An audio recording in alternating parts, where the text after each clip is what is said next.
La casa maldita de Amityville, situada en el número 112 de Ocean Avenue Amityville, NY, es un edificio grande de 3 pisos, cubierto por tejas oscuras y fachada blanca. Es un solar bastante amplio con un jardín muy grande, una piscina y un embarcadero. El 13 de noviembre de 1974 la familia DeFeo fue asesinada por el hijo mayor, en la casa, mientras todos dormían plácidamente en sus camas.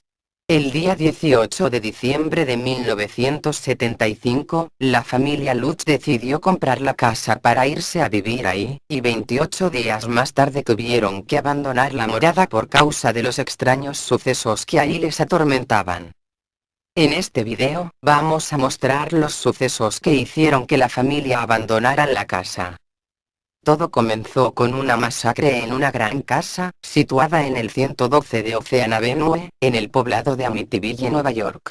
El día 13 de noviembre del año 1974, un joven de 23 años, llamado Ronald DeFeo, Jr., conocido como Ronnie o Butch, asesinó fríamente a toda su familia mientras dormían en sus camas, con un rifle de gran calibre, alrededor de las 3:15 de la madrugada.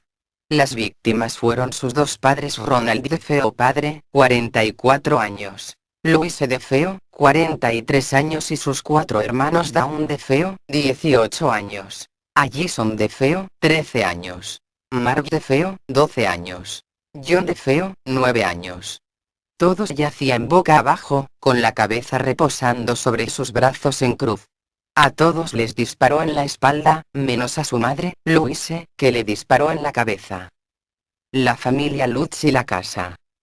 18 de diciembre 1975. George Lutz tenía 30 años y era padre de familia. Poseía su propia empresa topográfica William Parry, Incorporated. Entre los meses de julio y noviembre, él y su esposa Kathy Lutz, también de 30 años, habían visitado más de 50 viviendas en la costa sur de la isla, antes de decidirse a buscar en Amityville. Ninguna casa de precio comprendido entre $30,000 y $50,000 reunía todos los requisitos que los Lutz querían que tuviera su nuevo hogar, que estuviese cerca del mar y que George pudiera trasladar ahí su oficina. Continuando con la búsqueda, George visitó la inmobiliaria Conkin de Massapequa Park y habló con la agente Edith Evans. Esta le dijo que tenía una casa en venta que deseaba mostrarles y que podría hacerlo entre las 3 y las 3:30 de ese mismo día. George aceptó la invitación y les condujo ahí a las 3 de la tarde. La chica se mostró muy amable y les dijo que no sabía lo que buscaban, pero que deseaba mostrarles aquella casa.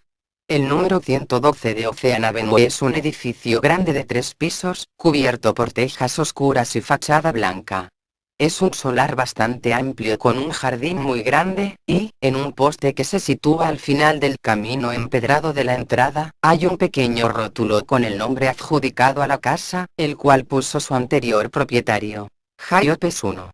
Al mirar las magníficas vistas de aquella casa, George advirtió que los postigos de las casas vecinas estaban cerrados en todas las direcciones que apuntaban a la casa, pero no cuando apuntaban a otras casas distintas.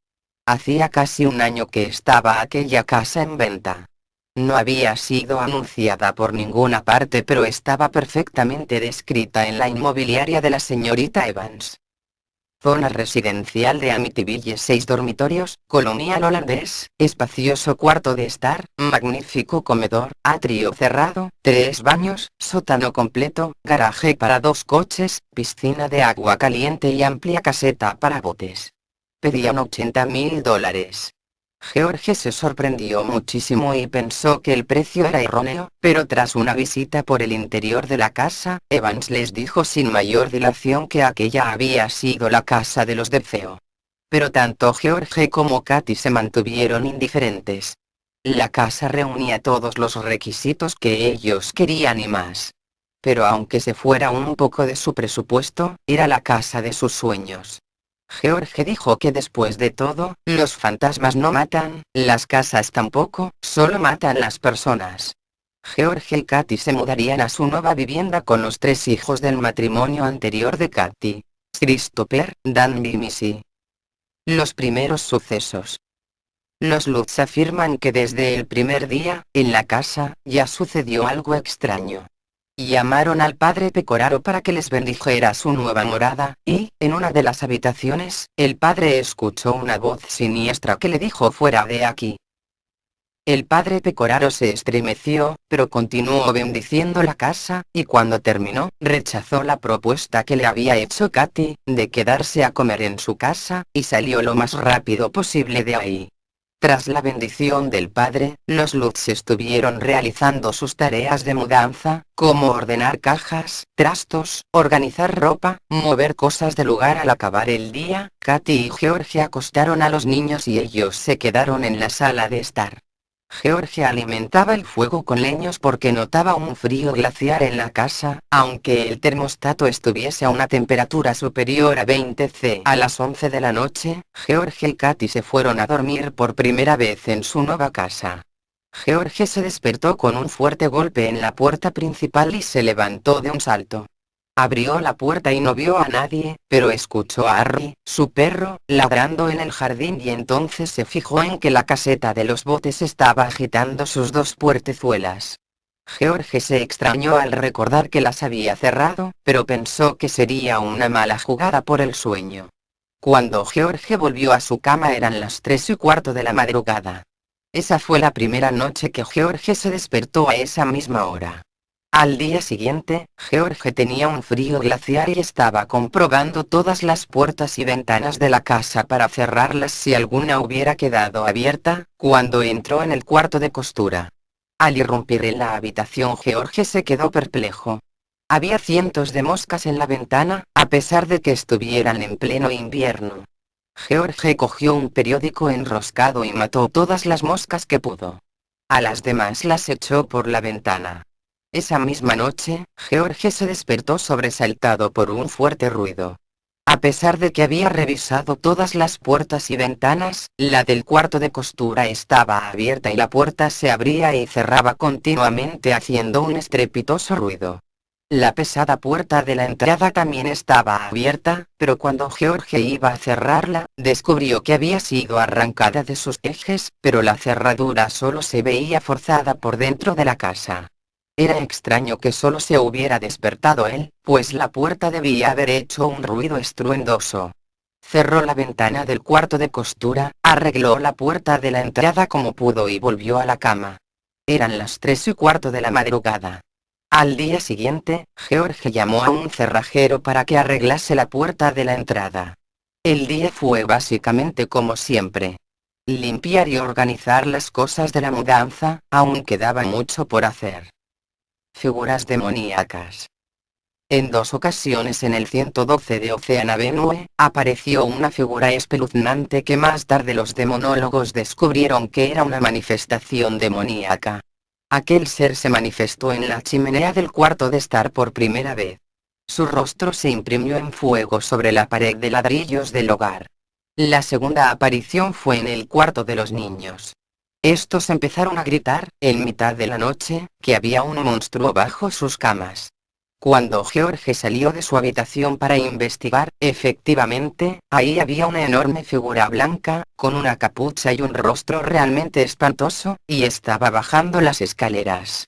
Ese fue el último rato que los Lutz pasaron en su casa antes de huir de ella. Jodie. Jodie es, según los demonólogos, un ser demoníaco que se manifestó en forma de cerdo, seguramente para adoptar una forma menos espantosa para comunicarse con la niña, Missy. El cerdo parecía estar casi permanentemente en la casa, porque ocurrieron varios incidentes relacionados con él. Extraña conducta de la niña. Katy subió al piso de arriba, mientras George estaba echando más leños al fuego. No conseguía quitarse el frío de encima. Katy pasó a ver a sus hijos, cuando de pronto vio salir a su pequeña hija, Missy, del cuarto de costura. Le extrañó el comportamiento de su hija que andaría buscando ahí la pequeña. La conducta de Missy hizo que Katy se parase a observar a la niña, que no le había visto.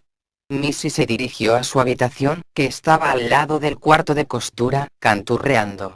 Cuando llegó, se sentó en su cama y la niña, mirando por la ventana dijo: «¿No es hermosa la nieve, Jodie?»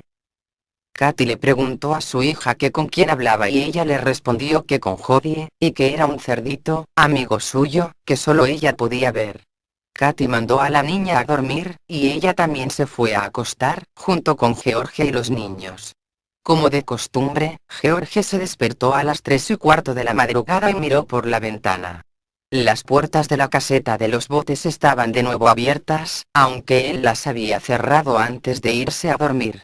Bajó a cerrarlas, y cuando volvía, vio a su hija Missy en la ventana, pero detrás de ella había un cerdo realmente enorme. George entró en su casa y subió rápidamente las escaleras y entró en el cuarto de la niña realmente sorprendido. Su hija estaba durmiendo plácidamente y ahí no había ningún cerdo. Jodie en la ventana. Chapis estaba en su habitación hablando y canturreando, cuando Katy entró y vio moverse sola la pequeña mecedora de Missy. Katy se asustó pero no lo hizo notar delante de su hija, que seguía canturreando. De pronto, Katy le preguntó a su hija que con quién hablaba, y la niña le respondió que con Jodie y le contó lo que él le había dicho. Jodie le había dicho a Missy que antes vivía un niño en su habitación pero se puso muy enfermo y murió. También le dijo que Katy no le gustaba y que no quería que se acercase a él, y que Missy se quedaría en la casa para siempre y jugaría con el niño que se puso enfermo y murió. Al escuchar esto último, Katy se horrorizó y le preguntó a Missy por dónde se había ido Jodie. La niña señaló hacia la ventana y cuando Katy miró, había un cerdo enorme lanzando un gemido horrible. Katy se puso a gritar histérica y George se alarmó y subió. Él también vio al cerdo y entonces cogió una silla del cuarto de la niña y la arrojó por la ventana. Jodie empezó a gritar y se fue corriendo por la nieve. La niña hizo un dibujo de aquel ser corriendo en la nieve. Si el video te gustó, por favor dale me gusta y suscríbete. Pronto estará disponible la parte 2.